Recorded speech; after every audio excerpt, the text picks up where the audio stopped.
ನಾವು ದ್ವಾರಕೆಗೆ ಹೋಗಿ ಅಲ್ಲಿ ಭಿಕ್ಷೆ ಬೇಡಿ ಬದುಕೋಣ.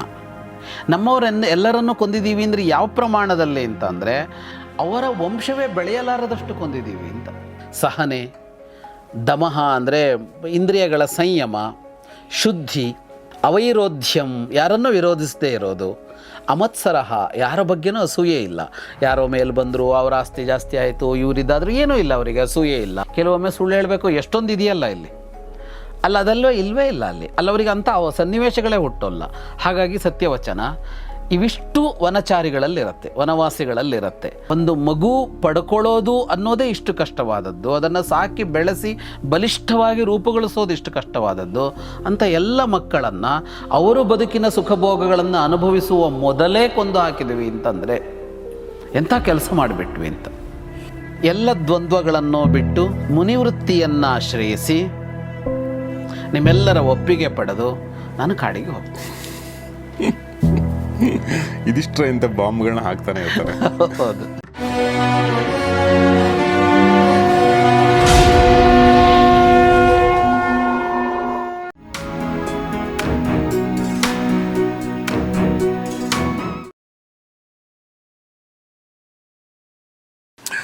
ಸ್ನೇಹಿತರೆ ನಮಸ್ಕಾರ. ಗೌರಿ ಶಕ್ಕಿ ಸ್ಟುಡಿಯೋದ ವಿಶೇಷ ಸರಣಿ ಸಂದರ್ಶನ ಕಾರ್ಯಕ್ರಮ ಮಹಾಭಾರತ ರಹಸ್ಯಗಳು, ದ ಸೀಕ್ರೆಟ್ಸ್ ಆಫ್ ಮಹಾಭಾರತ. ನಿಮಗೆಲ್ಲ ಆತ್ಮೀಯ ಸ್ವಾಗತ. ನಾನು ಗೌರಿ ಶಕ್ಕಿ.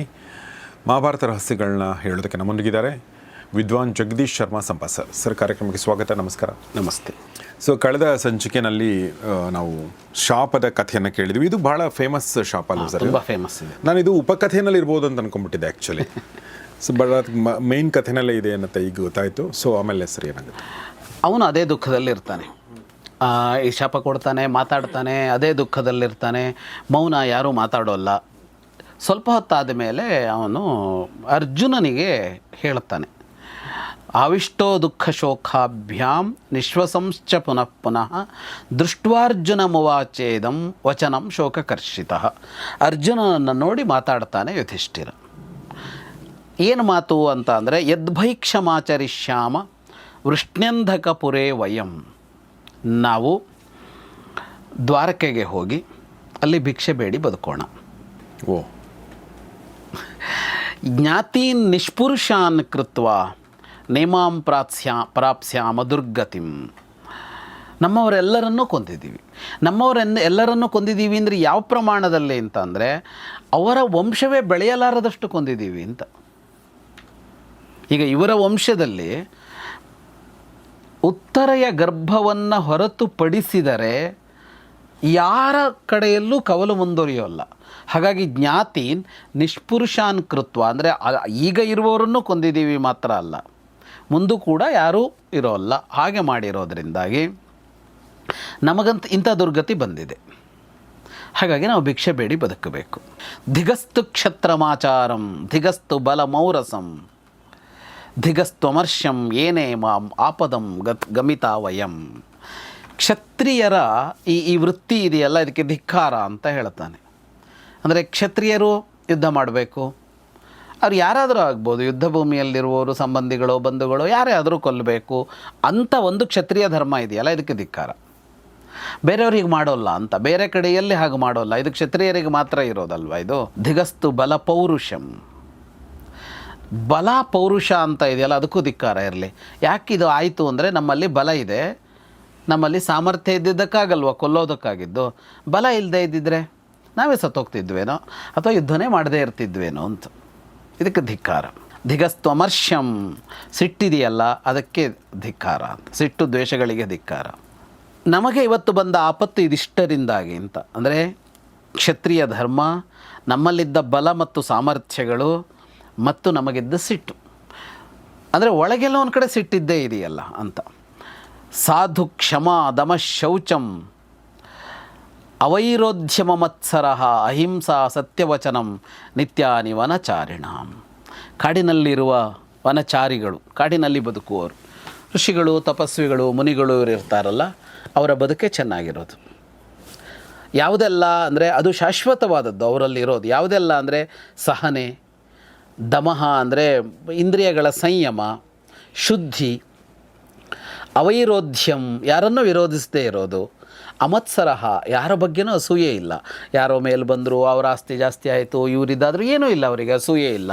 ಅಹಿಂಸಾ, ಯಾರನ್ನೂ ಹಿಂಸಿಸೋಲ್ಲ. ಸತ್ಯವಚನಂ, ಸತ್ಯವೇ. ಅಲ್ಲೆಲ್ಲೋ ಒಂದು, ಈಗ ವ್ಯವಹಾರ ಪ್ರಪಂಚಕ್ಕೆ ಬಂದ ಕೂಡಲೇ ಎಲ್ಲೋ ಸತ್ಯ ಹೇಳಬೇಕು, ಅರ್ಧ ಸತ್ಯ ಹೇಳಬೇಕು, ಸತ್ಯ ಗೊತ್ತಿದ್ದರೂ ಹೇಳದೇ ಇರಬಾರ್ದು, ಕೆಲವೊಮ್ಮೆ ಸುಳ್ಳು ಹೇಳಬೇಕು, ಎಷ್ಟೊಂದು ಇದೆಯಲ್ಲ ಇಲ್ಲಿ. ಅಲ್ಲ, ಅದೆಲ್ಲೋ ಇಲ್ಲವೇ ಇಲ್ಲ ಅಲ್ಲಿ. ಅಲ್ಲವರಿಗೆ ಅಂಥ ಸನ್ನಿವೇಶಗಳೇ ಹುಟ್ಟೋಲ್ಲ. ಹಾಗಾಗಿ ಸತ್ಯವಚನ ಇವಿಷ್ಟು ವನಚಾರಿಗಳಲ್ಲಿರುತ್ತೆ, ವನವಾಸಿಗಳಲ್ಲಿರುತ್ತೆ. ಹಾಗಾಗಿ ಅದೇ ಅತ್ಯುತ್ತಮವಾದದ್ದು. ಆದರೆ ನಾವು ಹಾಗೆ ಬದುಕಲಿಲ್ಲ. ವಯಂತು ಲೋಭಾನ್ ಮೋಹಾಚ್ಚ ಸ್ತಂಭಂ ಮಾನಂಚ ಸಂಶ್ರಿತಾ ಇಮಾಮವಸ್ಥಾ ಮಾಪನ್ನಃ ರಾಜ್ಯಲೇಶ ಬುಭುಕ್ಷಯ. ನಾವು ಲೋಭಿಗಳಾದ್ವಿ, ನಮಗೆ ಮೋಹ ಇತ್ತು. ಆಮೇಲೆ ನಮಗೆ ದರ್ಪ, ದಂಭ, ಅಭಿಮಾನ, ದುರಭಿಮಾನ ಇವೆಲ್ಲವೂ ನಮ್ಮಲ್ಲಿದ್ದವು. ಇದೆಲ್ಲದರ ಪರಿಣಾಮವಾಗಿಯೇ ನಾವು ಇವತ್ತು ಹೀಗೆ ಆಗಿದ್ದೀವಿ. ರಾಜ್ಯಲೇಶ ಬುಭುಕ್ಷಯ. ಯಾಕೆ ಇಷ್ಟೆಲ್ಲ ಆಯಿತು ಅಂದರೆ ಒಂದು ಸಣ್ಣ ರಾಜ್ಯದ ತುಂಡಿಗಾಗಿ ಅಂತ. ಇಡೀ ಸಾಮ್ರಾಜ್ಯ ಅವನದ್ದಾಗಿದೆ. ಅವನು ಹೇಳ್ತಾನೆ ಅದೇನೇ ಒಂದು ಸಣ್ಣ ತುಣುಕು ಅಂತ. ತ್ರೈಲೋಕ್ಯಸ್ಯಾಪಿ ರಾಜ್ಯೇನ ನಾಸ್ಮಾನ್ ಕಶ್ಚಿತ್ ಪ್ರಹರ್ಷಯೇತ್ ಬಾಂಧವಾನ್ ನಿಯತಾನ್ ದೃಷ್ಟ ಪೃಥಿವ್ಯಾಂ. ಇಡೀ ಭೂಮಂಡಲ ಅದನ್ನೇ ಹೇಳ್ತಾನೆ ಅವನು. ಸಣ್ಣ ತುಂಡೇನೂ ಅಲ್ಲ ಸಿಕ್ಕಿದ್ದು, ರಾಜ್ಯದ ಒಂದು ಸಣ್ಣ ಭಾಗ ಅಲ್ಲ ಸಿಕ್ಕಿದ್ದು, ಇಡೀ ಭೂಮಂಡಲ. ಅಂದರೆ ಇಡೀ ಭೂಮಂಡಲ ಅಲ್ಲ, 3 ಲೋಕದ ಆಧಿಪತ್ಯ ಸಿಕ್ಕಿದ್ರು, ಒಡೆತನ ಸಿಕ್ಕಿದ್ರು ಕೂಡ ನಮ್ಮವರನ್ನು ಕೊಂದ ಮೇಲೆ, ಬಾಂಧವಾನ್ ನಮ್ಮವರನ್ನು ಕೊಂದ ಮೇಲೆ ಸಂತೋಷವಾಗಿ ಅದನ್ನು ಆಳೋದು ಹೇಗೆ ಸಾಧ್ಯ ಆಗೋಲ್ಲ. ನಾವು ತೇವಯಂ ಪೃಥಿವೀ ಹೇತೋ, ಮಣ್ಣಿನ ಆಸೆಗಾಗಿ ಅವಧ್ಯಾನ್ ಕೊಲ್ಲಬಾರದವರನ್ನೆಲ್ಲ ಕೊಂದಿದ್ದೀವಿ. ಎಂಥವರನ್ನು? ಭೂಮಿ ತೂಕದವರನ್ನು ಕೊಂದಿದ್ದೀವಿ ಅಂತ. ಪೃಥಿವೀ ಸಮಾನ್, ಭೂಮಿ ತೂಕದವರು ಅಂತ ಹೇಳ್ತೀವಲ್ಲ, ಅದೊಂದು ಪ್ರಯೋಗ ಇದೆಯಲ್ಲ, ಅಂಥವರನ್ನೆಲ್ಲ ಕೊಂದಿದ್ದೀವಿ. ಈಗ ಹೀನಾರ್ಥ ಹೀನ ಹತಬಾಂಧವ, ನಮ್ಮ ಬಂಧುವರ್ಗವೇ ಇಲ್ಲ. ಅದರ ಜೊತೆಗೆ ನಮ್ಮ ಬದುಕಿಗೊಂದು ಉದ್ದೇಶವೇ ಇಲ್ಲ. ಹೀನಾರ್ಥ ಅಂದರೆ ಅದು ಉದ್ದೇಶವೇ ಇಲ್ಲ. ಉದ್ದೇಶ ಏನು ಅಂತ ಅಂದರೆ ಎಲ್ಲವನ್ನೂ ಸಂಪಾದಿಸಿಕೊಂಡು ನಮ್ಮವರೊಂದಿಗೆ ಚೆನ್ನಾಗಿ ಬದುಕಬೇಕು. ಯಾರಿದ್ದಾರೆ? ಹಾಗಾಗಿ ಉದ್ದೇಶವೂ ಇಲ್ಲ ಇಲ್ಲೀಗ. ಬಂಗಾರದ ರಾಶಿ ಸಿಗತ್ತೆ ಅಂತಲೋ, ಲಕ್ಷ ಲಕ್ಷ ಗೋವುಗಳು ಸಿಗುತ್ತವೆ, ಕೋಟಿ ಕೋಟಿ ಕುದುರೆಗಳು ಸಿಗ್ತವೆ ಅಂತಲೋ, ಅಥವಾ ಇಡೀ ಭೂಮಂಡಲ ಸಿಗತ್ತೆ ಅನ್ನೋ ಕಾರಣಕ್ಕಾಗಿಯೋ ಇವರನ್ನು ಕೊಲ್ಲಬಹುದಾ ಅಂತ ಕೇಳಿದರೆ ಏನು ಉತ್ತರ ಕೊಡಬೇಕು? ಕೊಲ್ಲಬಾರದು ಅಂತಲೇ ಅಲ್ವಾ ಅಂತ. ತೇ ತ್ಯಾಜ್ಯ ಇಮೇ ಹತಾಹ ನ, ಅಂದರೆ ನಿನಗೆ ಇಡೀ ಭೂಮಂಡಲ ಸಿಗತ್ತೆ, ನೀನು ನಿನ್ನವರನ್ನೆಲ್ಲ ಕೊಲ್ಲು ಅಂತ ಒಂದು ಬಂದರೆ ಒಬ್ಬನೇ ಮುಂದೆ ಅವಕಾಶ. ಹಾಗೆ ಅವನೇನು ಹೇಳ್ತಾನೆ? ಬೇಡ ಅಂತ ಹೇಳ್ತಾನೆ ಅಲ್ವಾ, ನಾವು ಹಾಗೆ ಮಾಡಲಿಲ್ವಲ್ಲ ಅಂತ. ಹಾಗೆ ಯೋಚಿಸ್ತಾ ಇದ್ದಾನೆ ಯುಧಿಷ್ಠಿರ.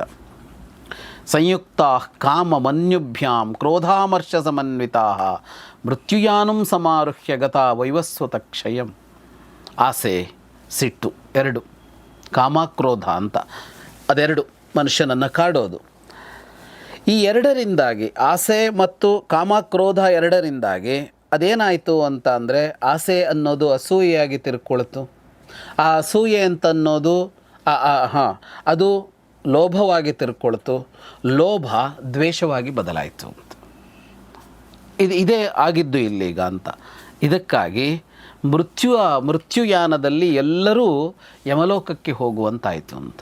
ಮೃತ್ಯು ಅನ್ನುವ ವಾಹನವನ್ನೇರಿ ಎಲ್ಲರೂ ಯಮಲೋಕಕ್ಕೆ ಹೋದರು ಅಂತ. ಮಕ್ಕಳು ಹುಟ್ಟಬೇಕು ಅಂತ ತಂದೆ ತಾಯಿಗಳು ಬಹಳ ಕಷ್ಟಪಡ್ತಾರೆ. ಬಹು ಕಲ್ಯಾಣಮಿಚ್ಛಂತಹ ಈ ಹಂತೆ ಪಿತರ ಸುತಾನ್. ಸಂತಾನ ಬೇಕು ಅಂತ ಎಲ್ಲರ ಅಪೇಕ್ಷೆ ಜಗತ್ತಿನಲ್ಲಿ. ಯಾಕೆ ಅಂತ ಅಂದರೆ ಒಳ್ಳೆಯದಾಗತ್ತೆ ಅಂತ. ಬಹು ಕಲ್ಯಾಣಂ ಇಚ್ಛಂತ, ಮಕ್ಕಳು ಯಾಕೆ ಬೇಕು ಅಂತ ಕೇಳಿದರೆ ಅದರಿಂದ ಯಾವುದ್ಯಾವುದೋ ಬಹು ಕಲ್ಯಾಣ ಅಂತ, ಅದ್ರಲ್ಲಿ ಖುಷಿ ಸಿಗುತ್ತೆ, ತೃಪ್ತಿ ಸಿಗುತ್ತೆ, ನಮ್ಮನ್ನು ನೋಡ್ಕೊಳ್ತಾರೆ, ಏನೆಲ್ಲ ಇದ್ದಿರ್ಬೋದು. ಅದು ಒಂದಲ್ಲ. ಅದು ಯಾಕೆ ಮಕ್ಕಳು ಬೇಕು ಅನ್ನೋದಕ್ಕೆ ಒಂದು ಕಾರಣ ಹೇಗೆ ಕೊಡೋಕ್ಕಾಗತ್ತೆ? ಜಗತ್ತು ಬಯಸೋದಕ್ಕೆ. ಅದಕ್ಕಾಗಿ ಎಷ್ಟು ಕಷ್ಟಪಡ್ತಾರೆ ಅಂದರೆ, ಯಾರೋ ತಪಸ್ಸು ಮಾಡ್ತಾರೆ, ಇನ್ನೇನೇನೇನೋ ಮಾಡ್ತಾರೆ. ಮಕ್ಕಳಿಲ್ಲದೇ ಇದ್ದವರು ಉಪವಾಸ ಮಾಡ್ತಾರೆ, ಯಜ್ಞಗಳನ್ನು ಮಾಡ್ತಾರೆ, ವ್ರತಗಳನ್ನು ಮಾಡ್ತಾರೆ. ಇಷ್ಟೆಲ್ಲ ಆಗಿ ಒಬ್ಬ ತಾಯಿ ಗರ್ಭ ಧರಿಸ್ತಾಳೆ. ಲಭಂತೆ ಮಾತರೋ ಗರ್ಭಾನ್ ತಾನ್ ಮಾಸಾನ್ ದಶಬಿಭ್ರತಿ. ಅದೇನು ಸುಲಭದ್ದ? ಗರ್ಭ ಧರಿಸಿದ ಮೇಲೆ ನವಮಾಸ ಹೊರಬೇಕು. ಅದನ್ನು ಸುಲಭದಿಂದ ಸಾಧ್ಯ ಆಗೋಲ್ಲ. ಅದು ಗರ್ಭದಲ್ಲಿಯೇ ಮಗು ಸತ್ತೋಗ್ಬೋದು. ಅದನ್ನು ಉಳಿಸಿಕೊಳ್ಳಬೇಕಲ್ಲ. ಯದಿ ಸ್ವಸ್ತಿ ಪ್ರಜಾಯಂತೆ, ಅದಾದ ಮೇಲೆ ಒಂದು ಮಗು ಹುಟ್ಟಬೇಕು. ಜಾತಾ ಜೀವಂತಿವ ಯದಿ, ಅವರು ಜೀವಂತವಾಗಿ ಹುಟ್ಟಬೇಕು ಮಗು. ಹುಟ್ಟಿದ ಮೇಲೆ ಸಂಭಾವಿತ ಜಾತಬಲಾಹ, ಅವರು ಸಜ್ಜನರಾಗಬೇಕು, ಬಲಿಷ್ಠರಾಗಬೇಕು. ಅದಾದ ಮೇಲೆ ಅವರು ನಮಗೆ ಸುಖ ಕೊಡಬೇಕು. ಇಷ್ಟೆಲ್ಲ ಇದೆ. ಆದರೂ ಕೂಡ ಅಂದರೆ ಇಷ್ಟು ಸಂಭವನೀಯತೆಗಳಿವೆ ಅಂತ. ಈಗ ಯಾವ ಹಂತದಲ್ಲೂ ಆ ಮಗು ಸಾಯ್ಬೋದು, ಅಥವಾ ಆ ಮಗು ನಮಗೆ ಸುಖ ಸಂತೋಷವನ್ನು ಕೊಡದೇ ಇರಬಹುದು. ಇಷ್ಟು ಸಾಧ್ಯತೆಗಳಿವೆ. ಆದರೆ ಇಷ್ಟು ಸಾಧ್ಯತೆಗಳಲ್ಲಿ ಇಟ್ಟುಕೊಂಡು ಮಕ್ಕಳು ಬೇಡ ಅಂತ ಯೋಚನೆ ಮಾಡೋಲ್ಲ ಅಂತ. ನವಮಾಸ ಹೊರುವ ಕಷ್ಟ, ಆಮೇಲೆ ಅವರನ್ನು ಬೆಳೆಸುವ ಕಷ್ಟ, ಏನೆಲ್ಲ ಇದ್ದಿರ್ಬೋದು ಅದರಲ್ಲಿ, ಆಮೇಲೆ ಉಳಿಸಿಕೊಳ್ಳುವ ಕಷ್ಟ. ಇಷ್ಟಾದರೂ ಜಗತ್ತು ಮಕ್ಕಳನ್ನು ಬಯಸುತ್ತೆ. ಎಷ್ಟು ಕಷ್ಟಪಟ್ಟು ಮಕ್ಕಳನ್ನು ಪಡ್ಕೊಳ್ತಾರೆ ಅಂತ. ಹೀಗಿರುವಾಗ ಯದಾ ಸಾಂ ನಿಹತಾ ಪುತ್ರಾಹ ಯುವಾನೋ ಮೃಷ್ಟಕುಂಡಲಾಹ ಅಭುಕ್ತ್ವಾ ಪಾರ್ಥಿವಾನ್ ಭೋಗಾನ್ ಋಣಾನ್ ಯನವದಾಯ ಚ. ಇಷ್ಟೆಲ್ಲ ಹಾಗೆ ಹುಟ್ಟಿದವನೊಬ್ಬ ಇನ್ನೂ ಬದುಕಿನ ಭೋಗ ಭಾಗ್ಯಗಳನ್ನು ಅನುಭವಿಸದೆ ಸತ್ತೋದ್ರೆ, ಅದರಲ್ಲೂ ಇಲ್ಲಿ ಎಂಥದ್ದು ಅಂದರೆ ಪಾರ್ಥಿವಾನ್ ಭೋಗಾನ್ ಅಭುಕ್ತ್ವಾ, ಅಂದರೆ ಅಧಿಕಾರದ ಭೋಗ ಇದೆ ಇಲ್ಲಿ. ರಾಜಕುಮಾರರವರೆಲ್ಲ ನಾಳೆ ಆಳಬೇಕು, ಆ ಸುಖವನ್ನೆಲ್ಲ ಅನುಭವಿಸಬೇಕು. ಅದೇನೂ ಮಾಡದೆ ಆ ಮಕ್ಕಳು ಸತ್ತೋದ್ರೆ, ಪಿತೃಭ್ಯೋ ದೇವತಾಭ್ಯಶ್ಚ, ಪಿತೃಗಳಿಗೋ ದೇವತೆಗಳಿಗೋ ಅವರೇನು ಸಲ್ಲಿಸಬೇಕೋ ಅದೇನನ್ನೂ ಸಲ್ಲಿಸದೆ ಸಣ್ಣ ವಯಸ್ಸಿನಲ್ಲಿ ಮಕ್ಕಳು ಸತ್ತು ಹೋದರೆ ಅಂಥ ಮಕ್ಕಳ ಸಾವಿಗೆ ಕಾರಣರಾಗ್ತೀವಿ ಅಂತಂದರೆ ಅದೆಂಥ ಪಾಪ ಅಂತ ಅವನು ಯೋಚನೆ ಮಾಡ್ತಾ ಇದ್ದಾನೆ. ಅಂದರೆ ಒಂದು ಮಗು ಪಡ್ಕೊಳ್ಳೋದು ಅನ್ನೋದೇ ಇಷ್ಟು ಕಷ್ಟವಾದದ್ದು, ಅದನ್ನು ಸಾಕಿ ಬೆಳೆಸಿ ಬಲಿಷ್ಠವಾಗಿ ರೂಪುಗೊಳಿಸೋದು ಇಷ್ಟು ಕಷ್ಟವಾದದ್ದು. ಅಂಥ ಎಲ್ಲ ಮಕ್ಕಳನ್ನು ಅವರು ಬದುಕಿನ ಸುಖಭೋಗಗಳನ್ನು ಅನುಭವಿಸುವ ಮೊದಲೇ ಕೊಂದು ಹಾಕಿದ್ವಿ ಅಂತಂದರೆ ಎಂಥ ಕೆಲಸ ಮಾಡಿಬಿಟ್ವಿ ಅಂತ. ಈಗ ನಿಂತು ನೋಡಿದರೆ ಪಾಂಚಾಲಾನಾಂ ಕುರುಣಾಂಚ ಹತಾ ಏವಹಿ ಏ ಹತಾಹ. ಪಾಂಚಾಲರಲ್ಲಿ ಕುರುಗಳಲ್ಲಿ ದೊಡ್ಡ ನಾಶ ಆಗಿದ್ದಿಲ್ಲಿ. ಬೇರೆ ದೇಶಗಳಿಂದ ಬಂದಿರೋರಲ್ಲಿ ಅವ್ರು ಇಡೀ ಕುಟುಂಬ ವರ್ಗದವರೇನೋ ಬಂದಿರೋಲ್ಲ, ಯಾರೋ ಒಂದಿಷ್ಟು ಜನ ಬಂದಿರ್ತಾರೆ, ಅವರು ಸತ್ತಿದ್ದಾರೆ. ಆದರೆ ಎರಡೂ ವಂಶಗಳು ನಿರ್ವಂಶ ಆಗೋಗಿವೆ. ಪಾಂಚಾಲರಲ್ಲಿ ಯಾರೂ ಉಳ್ಕೊಂಡೇ ಇಲ್ಲ. ಮುಂದೆ ಒಂದು ಕಡೆ ಬರುತ್ತೆ, ಯುಧಿಷ್ಠಿರನೇ ಹೇಳ್ತಾನೆ ಇಡೀ ಪಾಂಚಾಲ ವಂಶದಲ್ಲಿ ಒಬ್ಬ ರಾಜಕುಮಾರಿ ಉಳಿದಿದ್ಲು ಅಂತ. ಇಲ್ಲಿ ಉತ್ತರೆಯ ಗರ್ಭ ಮಾತ್ರ ಅಷ್ಟೇ ಉಳಿದಿದೆ. ಹಾಗಾಗಿ ಅಷ್ಟು ಜನ ನಾಶವಾಗಿದ್ದಾರಲ್ಲ, ನನಗನ್ಸತ್ತೆ ಸತ್ತವರೇ ಬದುಕಿಕೊಂಡ್ರು ಅಂತ. ಪಾಂಚಾಲರಲ್ಲಿ ಕುರುವಂಶೀಯರಲ್ಲಿ ಹತ ಏವಹಿ ಯೇ ಅಹತಾಹ, ಸತ್ತವರೇ ಬದುಕಿದ್ದಾರೆ. ಯಾಕೆ ಅಂತ ಅಂದರೆ ನಾವೀಗ ಬದುಕಿದ್ದೀವಲ್ಲ, ನಾವು ಸತ್ತಂತೆ ಅಂತ. ಏ ವಯಂ ತ್ವಧಮಾಲ್ಲೋಕಾನ್ ಪ್ರಪದ್ಯೇಮ ಸ್ವಕರ್ಮಭಿಹಿ, ನಾವು ಮಾಡಿದ ಈ ಕೆಲಸ ಇದೆಯಲ್ಲ, ಈ ಕೆಲಸಕ್ಕೆ ಅತ್ಯಂತ ಅಧಮವಾದ ಲೋಕ ನಮಗೆ ಸಿಗತ್ತೆ. ಅಂಥ ಪಾಪ ಮಾಡಿದ್ವಿ ನಾವು. ಇಡೀ ಜಗತ್ತಿನ ನಾಶಕ್ಕೆ ನಾವು ಕಾರಣರಾದ್ವಿ. ವಯಮೇವಾಸ್ಯ ಲೋಕಸ್ಯ ವಿನಾಶೇ ಕಾರಣಂ ಸ್ಮೃತಾಹ. ಧೃತರಾಷ್ಟ್ರಸ್ಯ ಪುತ್ರೇಣ ನಿಕೃತ್ಯ ಪ್ರತ್ಯಪತ್ಸ್ಮಹಿ. ಧೃತರಾಷ್ಟ್ರನ ಮಕ್ಕಳ ವಂಚನೆಯೋ ಇನ್ನೊಂದು 100 ಇದ್ದಿರ್ಬೋದು ಅಲ್ಲಿ.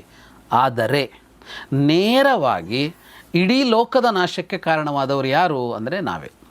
ಆದರೆ ಅವರು ಕಾರಣ ಅನ್ನೋದು ಹಿನ್ನೆಲೆಗೆ ಸರಿದು ಬಿಡುತ್ತೆ ಅಂತ. ಇಷ್ಟು ಹೇಳ್ತಾನೆ. ದುರ್ಯೋಧನನ ತಪ್ಪುಗಳೇನಿತ್ತು ಅಂತಲೂ ಹೇಳ್ತಾನೆ. ಹೇಗೆ ಅವನು ಈ ಥರ ಬೆಳೆಸ್ಕೊಂಡು ಬಂದ ಈ ಹಂತಕ್ಕೆ ಬರುವವರೆಗೆ ಅವನು ಎಷ್ಟು ಕಾರಣ ಆದ, ಅವನ ಜೊತೆಗಿರುವವರು ಎಷ್ಟು ಕಾರಣರಾದರು, ಧೃತರಾಷ್ಟ್ರ ಕೂಡ ಎಷ್ಟು ಕಾರಣರಾದ. ದುರ್ಯೋಧನ ಕೃತೆ ಹೇತತ್ ಕುಲಂ ನೋ ವಿನಿಪಾತಿತಂ. ಹಾಗೆ ನೋಡಿದರೆ ಇಡೀ ಇಷ್ಟು ವಂಶ ನಾಶ ಅನ್ನೋದಕ್ಕೆ ಕಾರಣ ಯಾರು ಅಂದರೆ ದುರ್ಯೋಧನ. ಆದರೆ ಅವಧ್ಯಾನಾಂ ವಧಂಕೃತ್ವ ಲೋಕೆ ಪ್ರಾಪ್ತಾಸ್ಮ ವಾಚ್ಯತಾಂ. ಕೊಲ್ಲಬಾರದವರನ್ನು ಕೊಂದು ಇವತ್ತು ಕೆಟ್ಟವರಾಗಿದ್ದು ನಾವು ವಾಚ್ಯತಾಂ ಅಂದರೆ ಜನ ನಮ್ಮ ಬಗ್ಗೆ ಹೇಳುವಂತೆ ಆಯಿತು ಅಂತ. ಇಷ್ಟು ಮಾಡಿದ ಅವನು ಈ ಹಂತಕ್ಕೆ ತಂದು ನಿಲ್ಲಿಸಿದ್ದು ದುರ್ಯೋಧನ. ಆದರೆ ಇವತ್ತು ನಾವು ಜನರ ಹತ್ರ ಹೇಳಿಸಿಕೊಳ್ಳುವಂತಾಯಿತು, ಅಪಕೀರ್ತಿ ಬಂತು. ಯಾಕೆ ಅಂತ ಅಂದರೆ ಅವಧ್ಯಾನ ಮದಂಕೃತ್ವ, ಕೊಲ್ಲಬಾರದವರನ್ನೆಲ್ಲ ಕೊಂದುಬಿಟ್ವಿ. ಧನಂಜಯ ಕೃತಂ ಪಾಪಂ ಕಲ್ಯಾಣೇನೋಪಹನ್ಯತೆ ತ್ಯಾಗವಾಂಶ ಪುನಃ ಪಾಪಂ ನಾಲಂ ಕರ್ತುಮಿತಿ ಶ್ರುತಿ. ಒಂದು ಮಾತಿದೆ ಅಂತ. ಏನು ಅಂತ ಅಂದರೆ ತಪ್ಪು ಮಾಡಿದರೆ ಆ ತಪ್ಪನ್ನು ಸರಿಪಡಿಸ್ಕೊಳ್ಳೋದು ಹೇಗೆ ಅಂತ ಅಂದರೆ ಬಹಳ ದೊಡ್ಡ ಒಳ್ಳೆಯ ಕೆಲಸಗಳನ್ನು ಮಾಡಿದಾಗ ಆ ಪಾಪ ನಿವಾರಣೆ ಆಗತ್ತೆ ಅಂತ.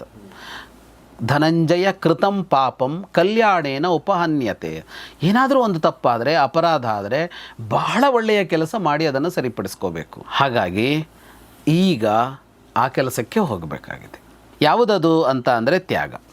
ತ್ಯಾಗವಾಂಶ ಪುನಃ ಪಾಪಂ ನಾಲಂ ಕರ್ತುಮಿತಿ ಶ್ರುತಿ. ಯಾರು ಎಲ್ಲವನ್ನ ತ್ಯಾಗ ಮಾಡಿ ಹೊರಟು ಬಿಡ್ತಾನೋ ಅವನು ಮತ್ತೆ ಪಾಪ ಮಾಡೋಲ್ಲ. ಹಾಗಾಗಿ ಸಧನಂಜಯ ನಿರ್ದ್ವಂದ್ವೋ ಮುನಿರ್ಜ್ಞಾನ ಸಮನ್ವಿತ ವನಮಾಮಂತ್ರ್ಯ ಸರ್ವಾನ್ ಗಮಿಷ್ಯಾಮಿ ಪರಂತಪ. ನಾನೀಗ ಎಲ್ಲ ದ್ವಂದ್ವಗಳನ್ನು ಬಿಟ್ಟು ಮುನಿವೃತ್ತಿಯನ್ನು ಆಶ್ರಯಿಸಿ ನಿಮ್ಮೆಲ್ಲರ ಒಪ್ಪಿಗೆ ಪಡೆದು ನಾನು ಕಾಡಿಗೆ ಹೋಗ್ತೀನಿ. ಇದಿಷ್ಟರ ಇಂಥ ಬಾಂಬ್ಗಳನ್ನ ಹಾಕ್ತಾನೆ ಇರ್ತಾರೆ. ಹೌದು. ಆಮೇಲೆ ಅದು ಆಗಲ್ಲ ಅಂತ ಎಲ್ರಿಗೂ ಗೊತ್ತಿರುತ್ತೆ. ಇಂಥ ನಿರ್ಧಾರಗಳನ್ನ ಕೈಗೊಳ್ಳೋದ್ರಲ್ಲಿ ಮಾಹಿರ್. ಇಷ್ಟೆಲ್ಲ ಅರ್ಜುನನಿಗೆ ಯಾಕೆ ಹೇಳ್ತಾ ಇದ್ದಾನೆ ಅಂದರೆ ಮುಂದೆ ಹೇಳ್ತಾನೆ, ಪ್ರಸಾದಿತ್ವಂ ಇಮಾಂ ಉರ್ವೀಂ ಕ್ಷೇಮಾಂ ನಿಹತ ಕಂಟಕಾಂ ನಮಮಾರ್ಥೋಸ್ತಿ ರಾಜ್ಯೇನ ನಭೋಗೈರ್ವಾ ಕುರುತ್ತಮ. ನಾನು ಕಾಡಿಗೆ ಹೋಗ್ತೇನೆ, ನೀನು ಈ ಭೂಮಂಡಲವನ್ನು ಆಳು. ನಿಹತ ಕಂಟಕಾಂ, ಶತ್ರುಗಳೇ ಇಲ್ಲ ನಿನಗೆ, ನಮಗೆ ಯಾರೂ ಶತ್ರುಗಳಿಲ್ಲ. ಶತ್ರುಗಳು ಹುಟ್ಟಿದರೂ ನೀನು ನಿವಾರಣೆ ಮಾಡಿಕೊಳ್ತಿ. ಹಾಗಾಗಿ ಯಾವ ಕಂಟಕವೂ ಇಲ್ಲದೆ ಭೂಮಿಯನ್ನು ನೀನು ಆಡಬೇಕು ಅಂತ ಹೇಳಿ ಧರ್ಮರಾಜ ಮೌನಿ ಆಗ್ತಾನೆ. ಇಷ್ಟು ಹೇಳಿ ನಿಲ್ಲಿಸ್ತಾನೆ, ನೀನು ಆಡಬೇಕು ಅಂತ. ಅರ್ಜುನ್ಗೆ ಹೇಳಿದ್ದಂದರೆ ಭೀಮ ದೊಡ್ಡವನಲ್ಲ ಆ್ಯಕ್ಚುಲಿ. ನಿಮಗೆ ಬಂದ ಪ್ರಶ್ನೆ ಅರ್ಜುನನಿಗೂ ಬಂತು. ಓಕೆ.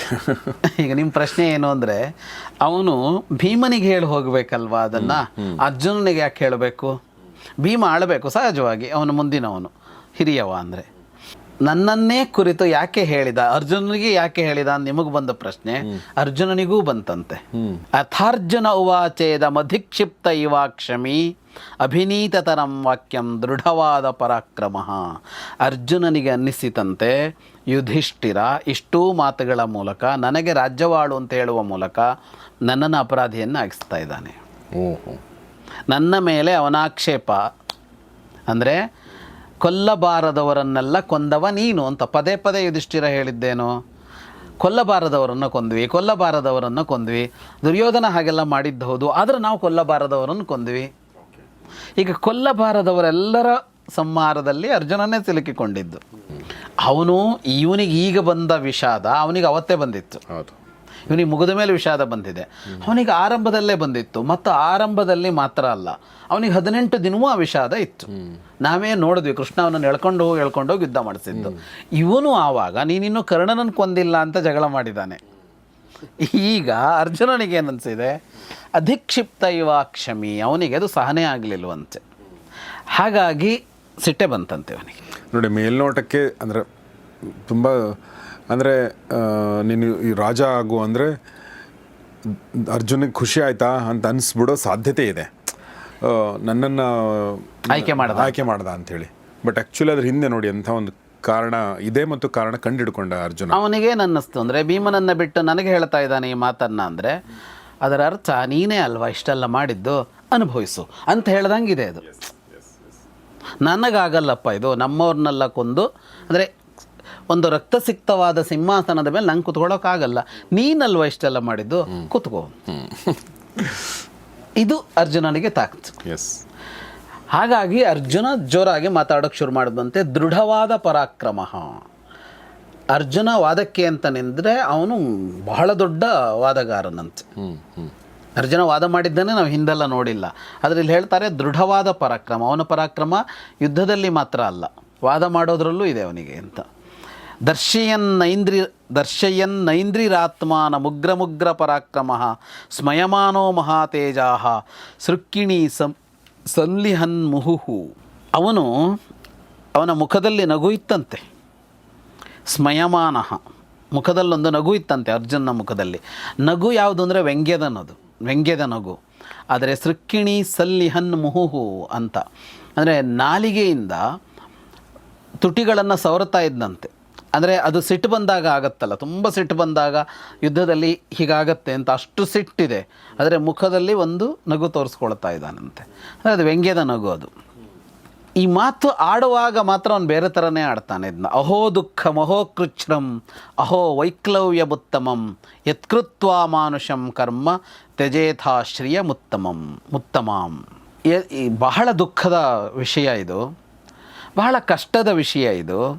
ಏನು ಅಂತ ಅಂದರೆ, ಮನುಷ್ಯರಿಂದ ಸಾಧ್ಯವಾಗದಂತಹ ಕಾರ್ಯವನ್ನು ಮಾಡಿ ಅದರಿಂದಾಗಿ ಸಿಕ್ಕಿದ್ದನ್ನೆಲ್ಲ ತ್ಯಾಗ ಮಾಡೋದು ಅಂತ ಇದೆಯಲ್ಲ, ಇದು ಸಣ್ಣ ವಿಷಯ ಅಲ್ಲ ಅಂತ ಶುರು ಮಾಡ್ತಾನೆ ಅವನು. ಅಂದರೆ ಈ ಯುದ್ಧ ಅಂತ ನಡೆದಿದೆಯಲ್ಲ, ಅದು ಸುಮ್ಮನೆ ನಡೆದಿಲ್ಲ. ಅಂದರೆ ಅವನಿಗೆ ಹೇಳ್ತಾ ಇರೋದು ಯುಧಿಷ್ಠಿರನಿಗೆ, ನೀನು ಅತಿಮಾನುಷವಾದ ಕರ್ಮಗಳನ್ನು ಮಾಡಿದ ಮೇಲೆ ನಿನಗೆ ಸಾಮ್ರಾಜ್ಯ ಸಿಕ್ಕಿದೆ, ಸೊ ಅದು ಸಿಕ್ಕಾಗ ತ್ಯಾಗ ಮಾಡೋದು ಅನ್ನೋದು ಭಾಳ ದೊಡ್ಡದು ಅಂತ ಅದು ವ್ಯಂಗ್ಯದಲ್ಲೇ ಇದೆ. ಅದು ಶತ್ರುನ್ ಹತ್ವಾ ಮಹೀಂ ಲಬ್ಧ್ವಾ ಸ್ವಧರ್ಮೇಣ ಉಪಾಪಾದಿತಾಂ ಹತಾಮಿತ್ರ ಕಥಂ ಸರ್ವಂ ತ್ಯಜೇಥಾ ಬುದ್ಧಿಲಾಘವಾತ್. ಶತ್ರುಗಳನ್ನು ಕೊಂದಾಯಿತು, ಭೂಮಿಯನ್ನು ಪಡೆದುಕೊಂಡಾಯಿತು. ಯಾವುದರಿಂದ? ಸ್ವಧರ್ಮೇಣ, ಕ್ಷತ್ರಧರ್ಮದಂತೆ ನಡೆದುಕೊಂಡು ಇವನ್ನು ಮಾಡಿ ಆಯಿತು. ಹತಾಮಿತ್ರ, ಶತ್ರುಗಳು ಯಾರೂ ಇಲ್ಲ, ಅವರನ್ನೆಲ್ಲ ಕೊಂದಾಯಿತು.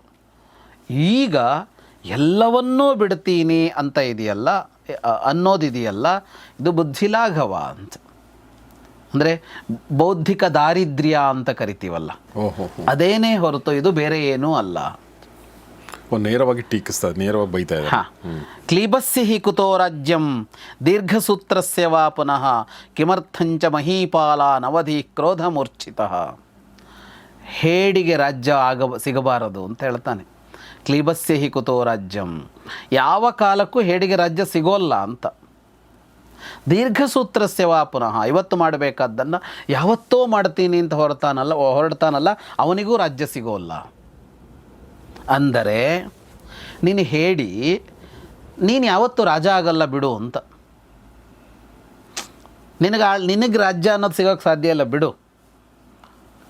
ಯಾಕೆ ಅಂದರೆ ನೀನು ಸ್ವತಃ ನೀನು, ಜೊತೆಗೆ ದೀರ್ಘಸೂತ್ರಿ ನೀನು ಅಂತ. ಅಂದರೆ ಯಾವಾಗಲೂ ಮಾಡಬೇಕಾದ್ದನ್ನು ಯಾವಾಗಲೂ ಮಾಡ್ತಿ ಅಂತ. ಅಂದರೆ ಈ ರಾಜ್ಯವನ್ನು ಪಡೆದುಕೊಳ್ಳೋದಕ್ಕೆ ಬೇಕಾದ ಕ್ರಿಯೆಯನ್ನು ಯಾವತ್ತೂ ಮಾಡಬೇಕಾಗಿತ್ತು ನೀನು. ಮುಂದೆ ಹಾಕ್ತಾ ಬಂದು ಈಗ ಯುದ್ಧ ಮಾಡಿದ್ದಿ. ಇಂಥವನು ರಾಜ ಆಗೋಕ್ಕಾಗೋಲ್ಲ, ಸಿಕ್ಕಿದರೂ ರಾಜ ಆಗೋಕ್ಕಾಗೋಲ್ಲ ಅಂತ ಅವನು ಹೇಳ್ತಾ ಇರೋದು. ನಿನಗೆ ಗೆದ್ದಿದೀಯಾ, ಸಿಂಹಾಸನ ಸಿಕ್ಕಿದೆ, ನಿನಗಾಳೋ ಯೋಗ ಇಲ್ಲ ಬಿಡು ಅಂತ.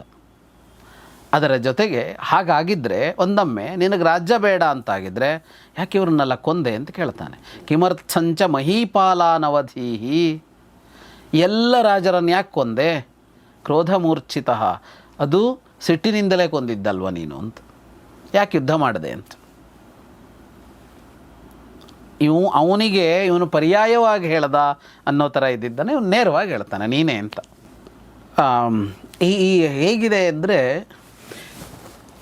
ಈ ಅರ್ಜುನ ಪ್ರತಿರೋಧಿಸಿದ್ದೇ ಭಾಳ ಕಡಿಮೆ. ನಾವು ಸಮಗ್ರ ಮಹಾಭಾರತ ನೋಡ್ಕೊಂಬಂದ್ವಲ್ಲ, ಒಂದು ಯುದ್ಧ ಆಡ್ದ, ಇನ್ನೊಂದು ಆಡ್ದ, ಕಾಡಲ್ಲಿ ಭೀಮ ದ್ರೌಪದಿ ಎಲ್ಲ ವಾದ ಮಾಡಿದ್ರು. ಅರ್ಜುನ ಮಾತಾಡಿದ್ದೇ ಇಲ್ಲ. ಆದರೆ ಅವನು ಯಾವಾಗ ಮಾತಾಡಿದಾನೋ ಅವಾಗ ಅದು ಸಹಿಸ್ಕೊಳ್ಳೋಕ್ಕಾಗಲ್ಲ. ಅಲ್ಲೊಂದು ಸಲ ಆಯ್ತಲ್ಲ ಇವರಿಬ್ಬರ ನಡುವೆ, ಆವಾಗಲೂ ಹಾಗೆ ಈಗಲೂ ಹಾಗೆ. ಅವನು ಎಂಥ ಅದರ ಆ ಸ್ವಾಭಿಮಾನ ಅಂತ ಅಂದರೆ, ಅಥವಾ ಇಗೋ ಅಂತ, ಆದರೆ ಅದಕ್ಕೆ ಚುಚ್ಚಿದರೆ ಅವನು ಅರ್ಜುನ ಹೀಗೆ ಮಾತಾಡೋದು ಅಂತ. ಅವನಾಗಿ ವಾದಕ್ಕೆ ಹೋಗೋಲ್ಲ, ಅವನು ವಾದ ಮಾಡೋದು ಇಲ್ಲ.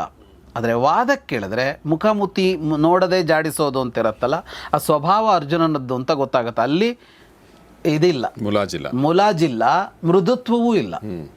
ಉಳಿದ ಇಡೀ ಹೊತ್ತಿನಲ್ಲಿ ಭಾಳ ಮೃದುವಾಗಿರ್ತಾನೆ ಅವನು. ಆದರೆ ಹೀಗೆ ಅಂತಂದರೆ ಅವನಿಗೇನಾದರೂ ಚುಚ್ಚಿತು ಅಂತ ಅನಿಸಿದರೆ, ಅಂದರೆ ಇಗೋ ಹರ್ಟ್ ಆಯಿತು ಅಂತ ಅನಿಸಿದರೆ ಹೀಗೇನೆ ಅರ್ಜುನ ನಡ್ಕೊಳ್ಳೋದು ಅನ್ನೋದು ಗೊತ್ತಾಗತ್ತೆ. ಕಾಪಾಲೀಂ ನೃಪಪಾಪಿಷ್ಠಾಂ ವೃತ್ತಿಮಾಸ್ಥಾಯ ಜೀವತಃ ಸಂತ್ಯಜ್ಯ ರಾಜಮೃಧ್ಯಂತೆ ಲೋಕೋಯಂ ಕಿಂ ವದಿಷ್ಯತಿ. ಜನ ಏನು ಹೇಳ್ತಾರೆ ಅಂತಲೂ ಒಂದು ಯೋಚನೆ ಬರಲ್ವ ನಿನಗೆ? ರಾಜ್ಯವನ್ನು ಪಡೆದುಕೊಂಡಿದ್ದು ಯುದ್ಧ ಮಾಡಿ, ಈಗ ಭಿಕ್ಷಾಪಾತ್ರ ಹಿಡ್ಕೊಂಡು ಹೋಗ್ತೀನಿ ಅಂತಂದರೆ ಏನು ಹೇಳ್ತಾರೆ ಜನ ನಿನ್ನ ಬಗ್ಗೆ? ಆ ಯೋಚನೆಯೂ ಬರಲ್ವ ನಿನಗೆ ಅಂತ ಕೇಳ್ತಾನೆ. ಈ ರಾಜಕುಲದಲ್ಲಿ ಹುಟ್ಕೊಂಡಿಯಲ್ಲ ನೀನು, ಈ ವಂಶದವ್ರು ಯಾರು ಹೀಗೆ ಮಾಡೋರೇ ಅಲ್ಲ. ಅಸ್ಮಿನ್ ರಾಜಕುಲೇ ಜಾತಃ. ಈ ವಂಶ ಹೇಗೆ ಅಂತ ಅಂದರೆ, ಇದು ಆಳುವ ವಂಶ. ಇದು ಜಿತ್ವಾ ಕೃತ್ಸ್ನಾಂ ವಸುಂಧರಾಂ. ಈ ವಂಶದಲ್ಲಿ ಹುಟ್ಟಿದವರೆಲ್ಲ ಭೂಮಿಯನ್ನು ಗೆಲ್ಲುವ ಪ್ರಯತ್ನ ಮಾಡ್ತಾರೆ. ನೀನು ಗೆದ್ದಾಯಿತು. ಈಗ ಧರ್ಮ ಅರ್ಥ ಎರಡನ್ನೂ ಬಿಟ್ಟು ಈ ಮೌಢ್ಯದ ನಿರ್ಣಯವನ್ನು ಮಾಡ್ತಾ ಇದೆಯಲ್ಲ ಅಂತ. ಧರ್ಮ ಅರ್ಥ ಅಂದರೆ ಕುಲಧರ್ಮ ಏನು? ಧರ್ಮ ಅನ್ನೋದು ಅವರವರಿಗೆ, ಧರ್ಮ ಅಂದರೆ ಕರ್ತವ್ಯ ಅಂತ ಬರುತ್ತಲ್ಲ. ಈಗ ನಿನ್ನ ಕರ್ತವ್ಯ ಏನು? ನಿನ್ನ ಕುಲದ ಪ್ರಕಾರ ಬಂದಿದ್ದೇನು ಅಂದರೆ ನೀನು ಆಳಬೇಕು. ಸಿಂಹಾಸನ ಏರಬೇಕು. ನೀನೊಬ್ಬ ಕ್ಷತ್ರಿಯನಾಗಿ ನಿನ್ನ ಧರ್ಮ ಏನು, ನಿನ್ನ ಕರ್ತವ್ಯ ಏನು, ನೀನೋಗಿ ಭಿಕ್ಷೆ ಬೇಡೋದಲ್ಲ, ಅದು ನಿನ್ನ ಕೆಲಸ ಅಲ್ಲ ಅದು. ಇನ್ನು ಅರ್ಥ ಅಂತ ಅಂದರೆ ಗುರಿ ಏನು ಅಂತ, ಲಾಭ ಏನು, ಗುರಿ ಏನು, ಅದು ಎರಡನ್ನೂ ಬಿಟ್ಟು ನೀನು ಕಾಡಿಗೆ ಹೋಗ್ತೀನಿ ಅಂತ ಮಾತಾಡೋದಿದೆಯಲ್ಲ, ಇದು ಮೌಢ್ಯ ಅಂತ. ಸೊ ಅಲ್ಲಿಗೆ ಮತ್ತೊಂದು ಸಲ ಯುಧಿಷ್ಠಿರ ಮತ್ತು ಅರ್ಜುನನ ಮಧ್ಯದ ವಾಗ್ವಾದವನ್ನು ನೋಡ್ತಾ ಇದ್ದೀವಿ. ಮುಂಚೆ ಕೂಡ ಒಂದು ಸಲ ನೋಡಿದ್ದೀವಿ ನಾವು. ಔಟ್ಕಮ್ ಏನು ಅಂತ ನಮ್ಗೆಲ್ರಿಗೂ ಗೊತ್ತು, ಆದರೂ ಕೂಡ ಈ ಥರದ ಮಧ್ಯದಲ್ಲಿ ಆಗ್ತಾ ಇರ್ತವೆ. ಹೌದು, ಅದಕ್ಕೆ ಭಾಳಷ್ಟು ಸಲ ಯುಧಿಷ್ಠಿರ ಈ ಥರ ಮಾತುಗಳನ್ನ ಆಡೋದು ಕೂಡ ಕಾರಣ ಆಗಿರುತ್ತೆ. ಆದರೆ ಸ್ವಲ್ಪ ಆಶ್ಚರ್ಯ ಆಗೋದೇನು ಅಂತಂದರೆ, ಸ್ವಲ್ಪ ವಿಚಿತ್ರ ಅನಿಸೋದು, ಎಲ್ಲರ ಎದುರುಗಡೆ ಇದು ನಡೀತಾ ಇದೆ. ಅಲ್ಲಿ ಋಷಿಗಳೆಲ್ಲ ಬಂದಿದ್ದಾರೆ, ಕೃಷ್ಣ ಕೂತ್ಕೊಂಡಿದ್ದಾನೆ, ಕುಂತಿ ಇದ್ದಾಳೆ, ದ್ರೌಪದಿ ಇದ್ದಾಳೆ, ಎಲ್ಲರ ಎದುರುಗಡೆ ಈ ಥರದೊಂದು ನಡೆಯುವಂಥದ್ದು ಸ್ವಲ್ಪ ಎಲ್ರಿಗೂ ಮುಜುಗರ ಉಂಟು ಮಾಡುವಂಥದ್ದು, ಸ್ವಲ್ಪ ಇರುಸುಮರುಸು ಉಂಟು ಮಾಡುವಂಥದ್ದು ಪ್ರಸಂಗ ಏನಿದು. ಆದರೆ ಯುಧಿಷ್ಠಿರ ಆ ಥರದ ಕೆಲವೊಂದು ಮಾಡಿರೋದನ್ನು ನಾವು ನೋಡಿದ್ದೀವಿ. ಈಗ ಅರ್ಜುನ ಏನು ಮಾತಾಡ್ತಾನೆ ಮತ್ತು ಕೊನೆಗೆ ಏನಿದು ಹೇಗೆ ಬಗೆಹರಿತಾನೆ ಅನ್ನೋದನ್ನು ಮುಂದಿನ ಭಾಗದಲ್ಲಿ ನೋಡೋಣ ಅಂತ ಹೇಳ್ತಾ ಇವತ್ತಿನ ಎಪಿಸೋಡ್ ಮುಗಿಸ್ತಾ ಇದ್ದೀವಿ.